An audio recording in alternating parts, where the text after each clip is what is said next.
भुन्टीको घरमा सहर हिँड्न लागेको बेला झगडा भएको छ हो साथीहरू। भुन्टीको भाउजूहरू सहर हिँड्न लागेको बेलामा भूपेन्द्रले भुन्टीलाई नजाऊ तिमी पनि भाउजू रिसाएर केही फरक पर्दैन भनेर कुरा गरिरहेको सुनेर देखि के हुन्छ तिनीहरू झगडा गरेर सुनेर कराउन थालेको हुन्छ। ओ वाह भाउजू वाह भूपेन्द्र वाह पहिला केही आफ्नो खुट्टामा उम्रिनु भएन मेरो साथ हाम्रो साथ चाहिएको थियो अब त हाम्रो खुट्टामा उम्रिनुहुन्न त्यही भएर अब साथ चाहिएन भनेर थर्काएकी हुन्छ।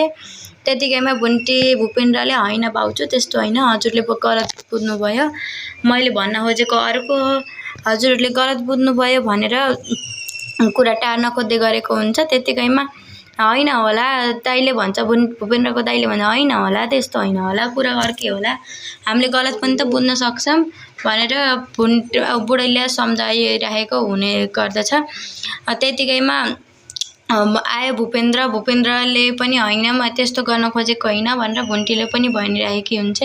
हामीले त्यस्तो भन्न खोजेको होइन हजुरले गलत बुझ्नुभयो भाउजू भनेर सम्झाइरहेका हुन्छन्। तर होइन मैले त्यति सोच्ने मेरो कमन सेन्स पनि छैन तिमीहरूले जे भन्छौ त्यो सोच्ने कमन सेन्स पनि छैन बुझ्ने सेन्स पनि छैन तिमीहरूले मलाई के सोचेछौ त्यही तिमीहरूको जस्तो सेन्स छैन भनेर तर्काएको तिमीहरूले मलाई भनेको भनेर कराएका हुन्छन्। होइन भाउजू त्यस्तो सोचेको होइन हजुर हामीले अरू भुन्टीले भन्दै थिइन् हजुरहरूसँग जान्छु भनेर मैले चाहिँ तिम्रो पढाइ बिग्रिन्छ नजाऊ भनेर त्यति मात्र कुरा सम्झाउनु खोजेको मात्रै हो हजुरले गलत बुझ्नुभयो ए मैले गलत बुझेँ भनेर कराएकी हुन्छ।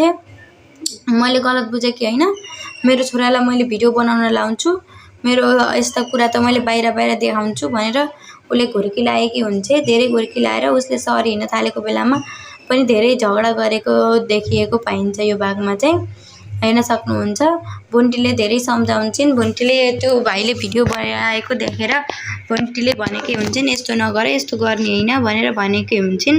त्यतिकैमा जेठाजुले चाहिँ वाउ मेरो भुन्टीको कति दिमाग हो मेरो भुन्टीले कति असल हो भनेर सोचिरहेको हुन्छ। मेरो भुन्टी कति बुझ्ने हो मेरो बुढी बुझ्ने छैन कति बुझ्ने रहेछन् मेरो भुन्टी त आफ्नो छोराछोरी नभएर पनि यतिको बुझ्ने छिन् भनेर आफूले सोचिरहेको हुन्छ बोल्न चाहिँ बोल्दैन।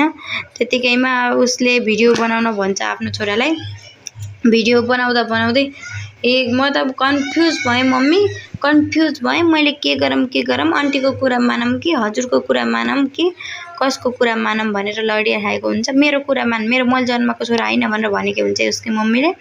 त्यतिकैमा यिनीहरू हिँड्न थालेका हुन्छन् सहर हिँड्न लाग्दाखेरि म भूपेन्द्रको गाडीमा जान्न हिँड्नु भनेर बुढासँग घुर्की लागेकी हुन्छ। त्यतिकैमा भूपेन्द्रहरूले भुन्टीहरूले सबैले माफ माग्दै हामीसँग नरिसाउनु मैले त्यस्तो भन्न खोजेको होइन भन्दै कुरा सकेर बाटो लागेका हुन्छन्। त्यतिकैमा ठुल दाइ पनि निक्लिएको हुन्छ ठुल दाइ पनि निक्लिँदै मनमा कुरा खेलाउँदै निक्लिरहेको हुन्छ। त्यतिकैमा भूपेन्द्रको भाइलाई चाहिँ देखेको हुन्छ भीमलाई देखेर चाहिँ त किन लुकेको बाबु यहाँ किन लुकेको किन आएनस् भित्र भनेर सोधेको हुन्छ। अनि त्यतिकैमा सोध्दै अनि फेरि यस्तो होइन उस्तो होइन म यसै लुकेको यहाँ यसै बसिरहेको मैले साफ गरिदिन्छु जानु गाडी साफ गरिदिन्छु जानु भन्छ। त्यतिकैमा यो भुन्टी भाग हजुरहरूलाई कस्तो लाग्छ मैले चाहिँ यति नै हालेको छु।